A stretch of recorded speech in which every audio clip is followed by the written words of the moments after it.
pagi, perkenalkan nama saya Ida Iwidi Anjani, NIM 2002612123. Begini, saya akan mempresentasikan terkait topik pain management.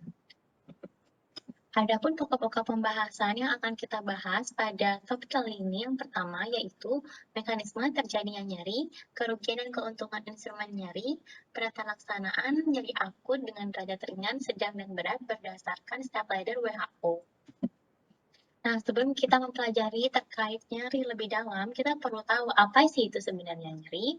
Berdasarkan International Association for the Study of Pain atau IASP, nyeri merupakan bentuk pengalaman sensoris dan emosional yang tidak menyenangkan yang berhubungan dengan adanya kerusakan jaringan atau cenderung akan terjadinya kerusakan jaringan atau keadaan yang menunjukkan kerusakan jaringan. Untuk nyeri itu sendiri dibagi menjadi dua secara general, ada pain with nociception atau nyeri dengan nocicepsi dan pain without nociception atau nyeri tanpa rangsangan nocicepsi. Nah, untuk nyeri dengan nocicepsi itu terdiri atas dua jenis utama golongan dari nociceptor. Yang pertama, medium diameter myelinated afferent dan unmyelinated C-fiber. Kedua jenis golongan utama ini akan membantu dalam proses dari pengiriman stimulus nyeri itu sendiri. Nah, untuk nyeri itu secara fisiologis terdiri dari 4 proses. Yang pertama transduksi, di mana pada proses transduksi itu sendiri terjadinya kerusakan pada jaringan yang menstimulus nerve ending. Kemudian berikutnya ada transmisi. Untuk transmisi itu sendiri berupa penghantaran impuls dari jaringan yang rusak menuju regio otak untuk menangani dari persepsi nyeri itu sendiri. Kemudian untuk modulasi, nah modulasi ini merupakan suatu proses penghambatan dari nyeri itu sendiri sehingga transmisi nyeri ke otak tidak berlangsung secara terus-menerus dan dapat berkurang. Kemudian yang terakhir berupa persepsi. Setelah menuju di otak, maka akan dikirim ke berbagai regio untuk dipersepsikan. Kemudian kita akan membahas 4 proses terjadinya nyeri secara lebih spesifik. Pertama, transduksi. Pada jenis dari stimulus yang mengaktifasi reseptor nyeri, yang pertama ada tekanan atau jubitan, kemudian panas, dan bahan kimia atau chemical. Nah, apabila terdapat stimulus ini, maka terjadilah proses transduksi itu sendiri. Kemudian, setelah adanya rangsangan, maka rilislah beberapa mediator kimia seperti prostaglandin, bradikinin, serotonin, substansi P, dan histamin. Dan kemudian mediator tersebut akan berikatan pada reseptor di nerve ending yang nantinya akan mengantarkan impuls. Namun pada proses transduksi ini dia hanya sampai berikatan pada reseptornya.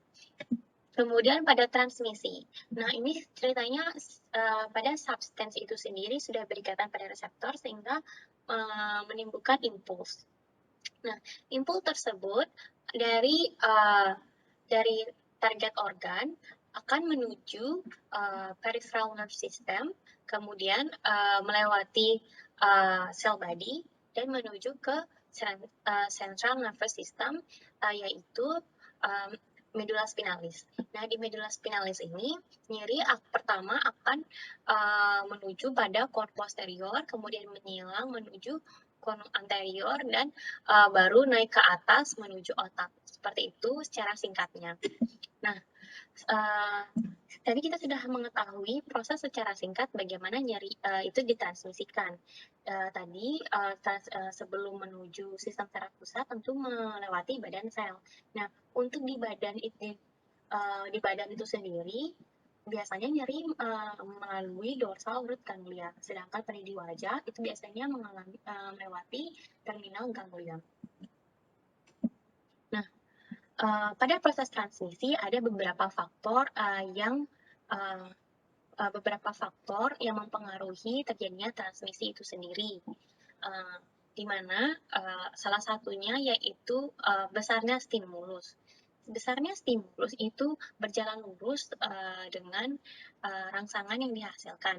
Bisa dilihat pada gambar, pada grafik, baik itu rangsangan dari suhu, kemudian dari tadi cubitan, ataupun yang lainnya. Kita lihat bahwa dari tabel grafik paling kiri atas, apabila temperatur semakin tinggi, maka rangsangan nyeri yang ditimbulkan juga akan semakin tinggi. Begitu pada bagian yang di bawah juga intensitas dari nyeri juga akan semakin tinggi.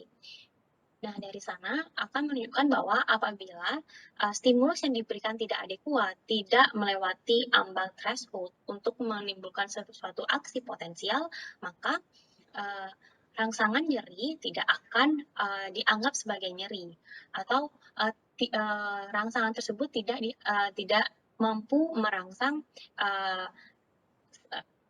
sel neuron sehingga tidak akan ditransmisikan di otak seperti itu, sehingga harus melampaui ambang threshold itu sendiri untuk berubah menjadi aksi potensial yang akan diteruskan hingga menuju otak.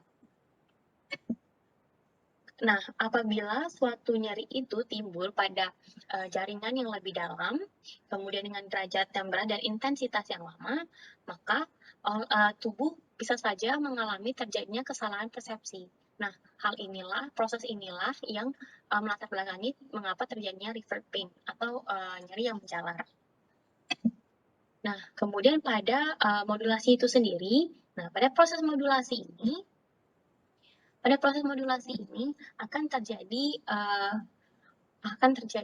penurunan atau penghambatan dari transmisi agar nyeri tersebut tidak terjadi pada jangka waktu yang lama.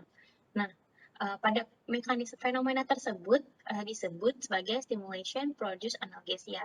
Jadi stimulus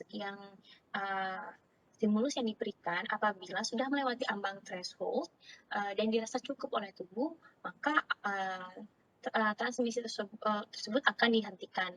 Nah, proses penghentian atau blok dari transmisi inilah yang disebut dengan proses modulasi. Kemudian persepsi. Setelah stimulusnya adekuat dan menuju ke bagian otak, maka di bagian korteks itu sendiri akan ditransfer ke berbagai regio di otak. Untuk rasa nyeri dibawa ke bagian somatosensoris cortex, kemudian untuk aksi yang ditimbulkan dibawa ke menuju regio motorik, primary motor dari otak, sehingga efek yang ditimbulkan bersifat simultan seperti itu. Dan proses dari awal, yaitu dari hingga menuju persepsi ini memerlukan waktu yang sangat cepat, seperti itu. Nah, setelah menjelaskan terkait bagaimana proses terjadinya nyeri, maka berikutnya kita perlu mengetahui apa saja instrumen yang digunakan untuk menilai nyeri pada seseorang yang mengalami nyeri itu sendiri. Secara umum dibagi menjadi dua, yaitu unidimensional dan multidimensional. Untuk unidimensional yang pertama ada visual analog scale atau VAS.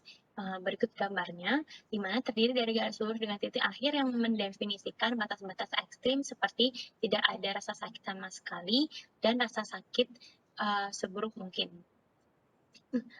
Nah, adapun kelebihan dari instrumen ini, di mana pada instrumen ini lebih sensitif terhadap intensitas nyeri, lebih sensitif terhadap perubahan pada nyeri kronik daripada nyeri akut, serta lebih sederhana dan mudah menilai skor nyeri dalam banyak kasus.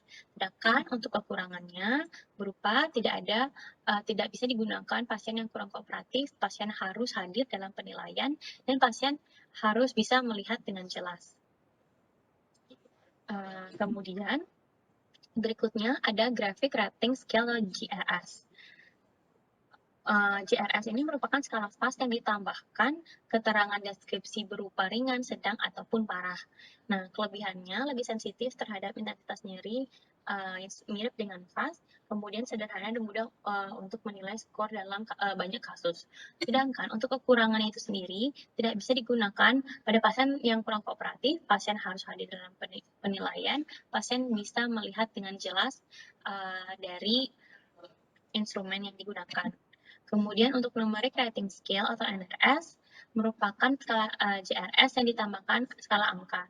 Jadi NRS ini jauh lebih detail dibandingkan dari FAST dan JRS itu sendiri. Nah, adapun kelebihannya yaitu pasien tidak harus hadir dalam penilaian, dapat digunakan pada pasien dengan gangguan penglihatan, lebih efektif dan untuk mendeteksi penyebab nyeri akut ketimbang FAST. Namun, adapun kekurangannya berupa perbedaan tingkat nyeri yang tidak terlalu jelas dibandingkan dengan FAST atau JRS itu sendiri.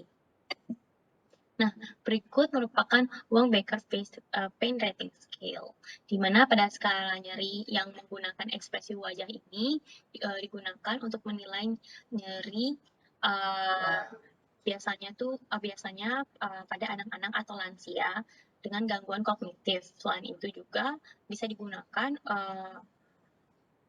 selain itu juga kelebihan dari skala nyeri ini bisa menggunakan ekspresi wajah sehingga mudah dipahami.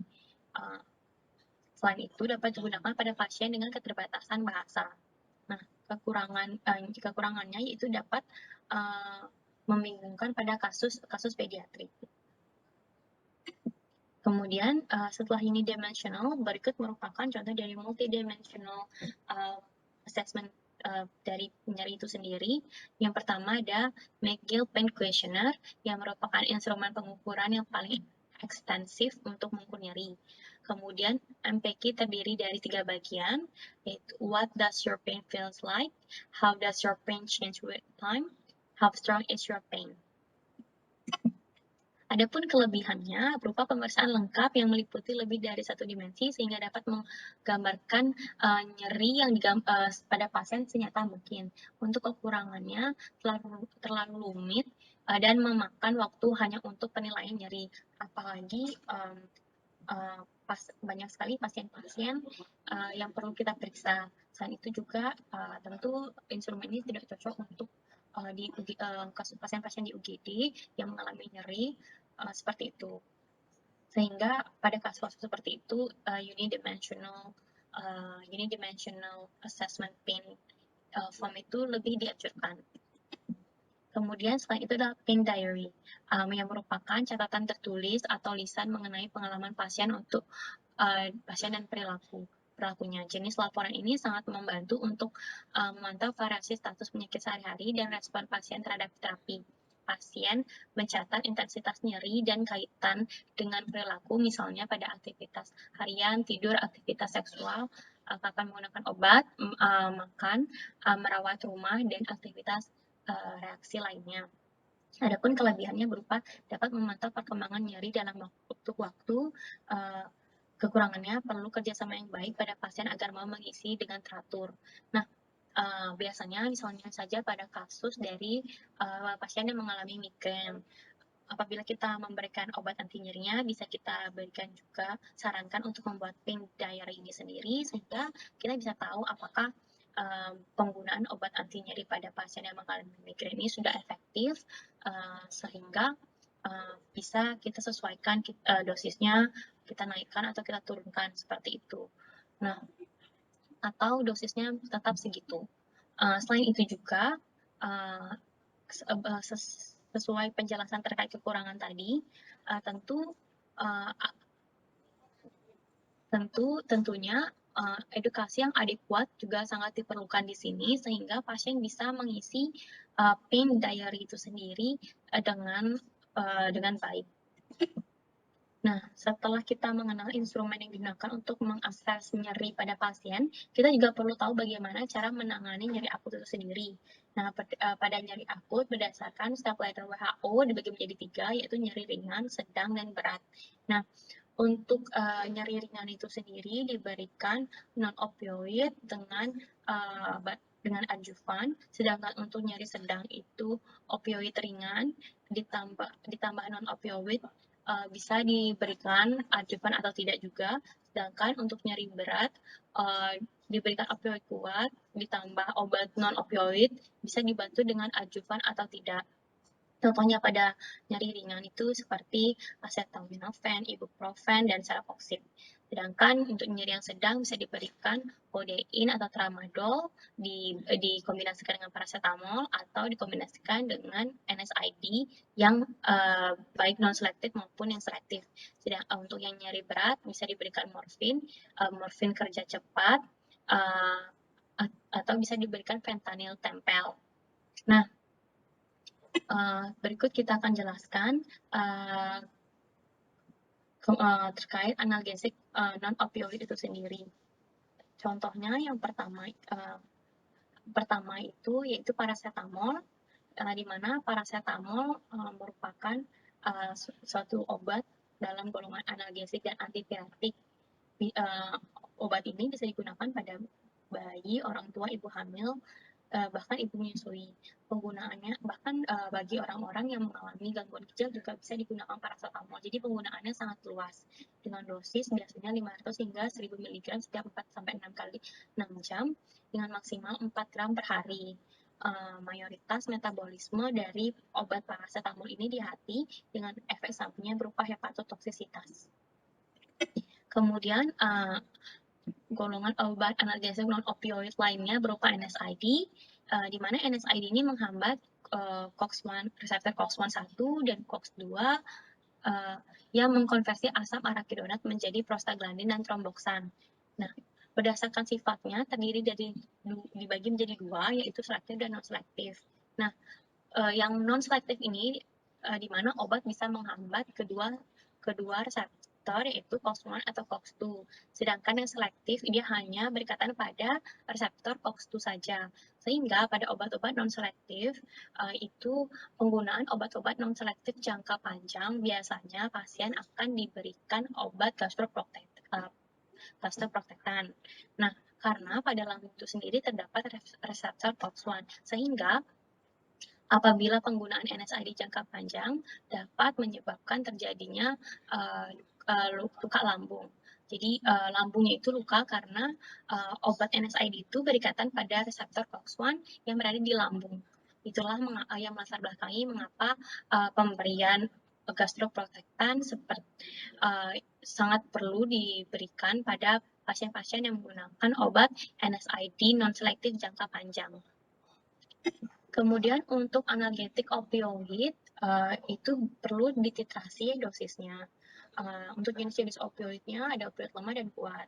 Yang lemah itu ada codeine dan tramadol, sedangkan kuat itu morfin, pantidil, dan fentanyl. Nah,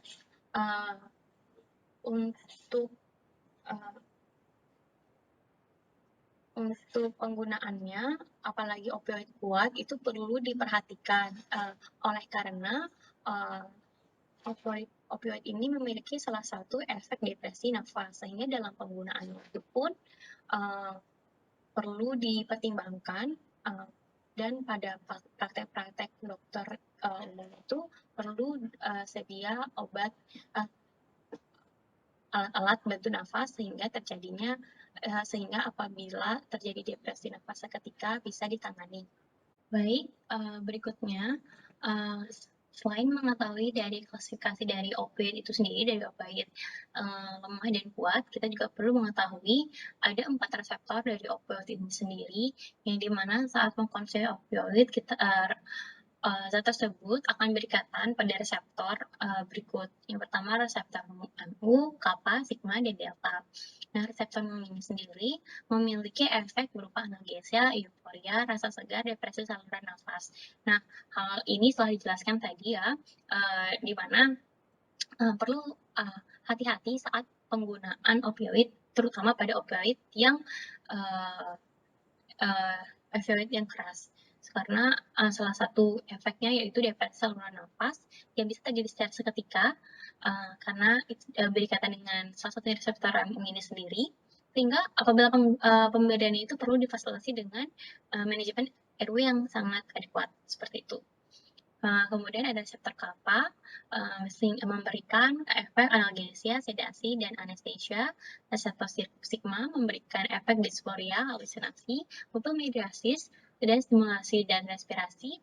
Yang terakhir, reseptor delta. Untuk reseptor ini sesungguhnya masih belum diketahui secara jelas fungsinya, namun diindikasikan bahwa reseptor ini mampu memperkuat efek dari reseptor MU itu sendiri.